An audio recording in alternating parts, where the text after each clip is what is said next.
উনি মাগরিবের নামাজ এশারের নামাজ পড়ে একটা মসজিদে শুয়ে পড়লেন, আর শুয়ে শুয়ে হাদিস পড়তেছেন।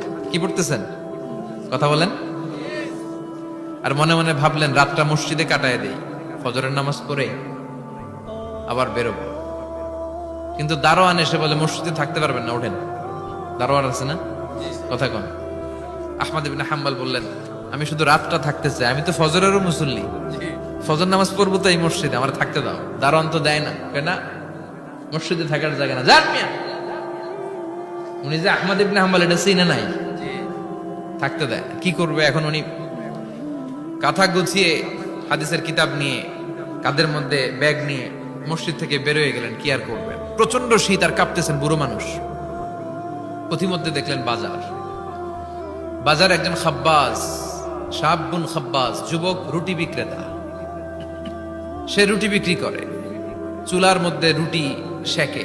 সে যে সালাম দিল আসসালামু আলাইকুম, যুবক বলে ওয়ালাইকুম আসসালাম।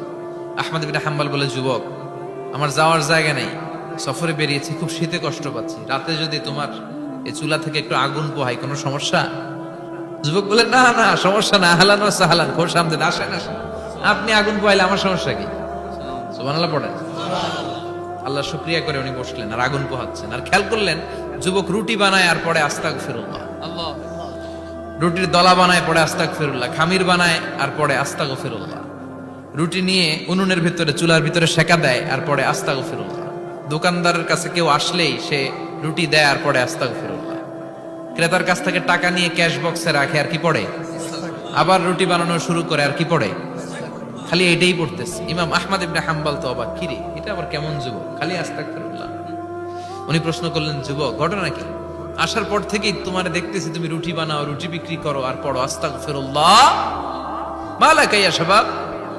যুবক বলে আস্তাগফিরুল্লাহ আমার সবচেয়ে বেশি পছন্দের আমল, আমি সব সময় আঠার মতো ইস্তেগফারের সাথে লেগে থাকি আর সব সময় পড়তে থাকি আস্তাগফিরুল্লাহ, আর এর বদৌলতে আল্লাহ আমারে মুস্তাজাবুদ দাওয়া বানিয়ে দিয়েছে। সুবহানাল্লাহ।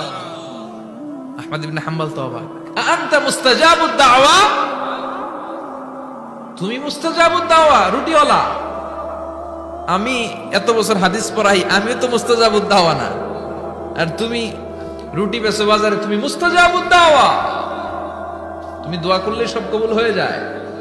যুবক বলে না আনা মুস্তাজাবুদ দাওয়া, আমি আমার জীবনে যত দোয়া করেছি কবুল করে নিয়েছে কে? আল্লাহ। সব দোয়া কবুল করে নিয়েছে আল্লাহ, একটা দোয়া ছাড়া। কয়টা? আহমদ ইবনে হাম্বলের কৌতূহল, কিউরিওসিটি আরো বেড়ে গেল। কি? সব দোয়া কবুল হয়েছে, একটা দোয়া ছাড়া। মাযালিকা দুআ ইয়া শাব, কি সেই দোয়া? যুবক এবার বলতে শুরু করলো আমার জীবনে যে দোয়াটা আল্লাহ কবুল করে নাই সেটা হচ্ছে আমি আল্লাহর কাছে অনেক চেয়েছি, অনেক দোয়া করেছি যে আল্লাহ, শুনেছি এই জামানার সবচেয়ে বড় মুহাদ্দিস, তার নাম নাকি ইমাম আহমদ ইবনে হাম্বল। আল্লাহ তোমার কাছে আমার চাওয়া আমি যেন এই ইমাম আহমদ ইবনে হাম্বলের দেখে মরতে পারি। সুবহানাল্লাহ। আমি যেন ইমাম আহমদ ইবনে হাম্বলের হাতে হাত রেখে মুসাফা করতে পারি আর তার কপালে একটা চুমু এঁকে দিতে পারি। আল্লাহ। আহমদ ইবনে হাম্বল আবেগপ্রবণ হয়ে গেলেন, চোখের পানি ছেড়ে দিলেন, বললেন যুবক তোমার এই দোয়াটাও কবুল হয়ে গিয়েছে। আহমদ ইবনে হাম্বলের দেখা সাক্ষাৎ পাওয়ার জন্য আহমদ ইবনে হাম্বলের বাড়িতে তোমার যাওয়ার দরকার নাই, আহমদ ইবনে হাম্বল তোমার দরবারে ছুটে এসেছে।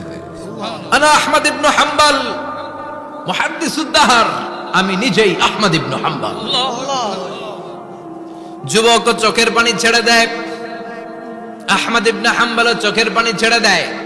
যুবক চিৎকার মেরে ইমাম আহমদ ইবনে হাম্বলকে জড়িয়ে ধরে, হাতে হাত রেখে মুসাফা করে, কপালের মধ্যে চুমু খায় আর আল্লাহর শুকরিয়া করে বলে ও ইমাম, আসলে এই দোয়াটাও আল্লাহ আজকে কবুল করে নিল।